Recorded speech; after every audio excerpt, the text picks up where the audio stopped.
जो सेल होता है ना, आप कह लो कि कुछ 6 बड़ी टाइल्स नहीं है, उस साइज़ का सेल होता है एक।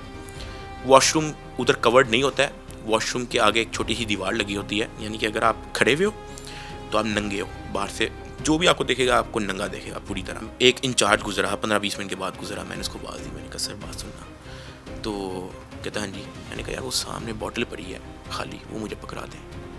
उसने पकड़ा दी, कैप ही लगा हुआ था उस पर। बॉटल मैंने पकड़ी, वॉशरूम की टूटी से पानी भरा, कैप बंद किया। शदीद गर्मी थी। अब ये वक्त आ गया, बारिश भी ख़त्म हो गई है, कूलर के बगैर आप नहीं रह सकते। शुक्र है मान टाइम बारिशें थी तो थोड़ा बंदे का गुजारा हो रहता था।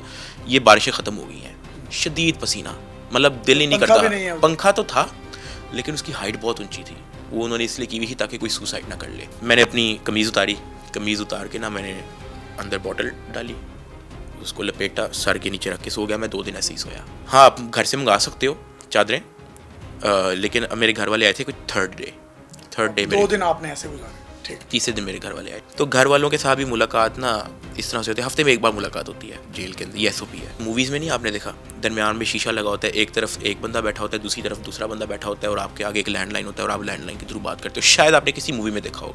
तो ये सारा दिन कैसा गुजरता था वहाँ, और रात कैसे गुजरती थी? रात बहुत मुश्किल थी, और मेरे लिए सबसे मुश्किल रात गुजारनी इसलिए थी क्योंकि मैं पिछले 10 साल से अंधेरे में नहीं सोया। मैं इस तरह का बंदा ही नहीं, मैं नाइट आउल हूँ बेसिकली।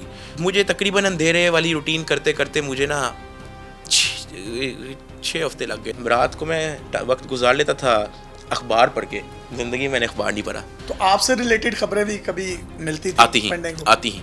तो कौन सी पढ़ी और जिसमें आपको लगा होगा ये आ रहा है कि ये सबसे ज़्यादा एक खबर थी जिसको पढ़ के मैं ज़िंदगी में उतना टेंशन में नहीं गया। मैं इवन गिरफ्तारी के दौरान इतना टेंशन में नहीं गया जो मैं वो खबर देख के टेंशन में चला गया। हाई कोर्ट के ऑनरेबल जज हैं जस्टिस फ़ारूक हैदर साहब, उन्होंने जब उनके पास जब मेरी बेल लगी तो उन्होंने कहा कि मैंने इसका केस सुनना ही नहीं है। माजरत कर ली थी।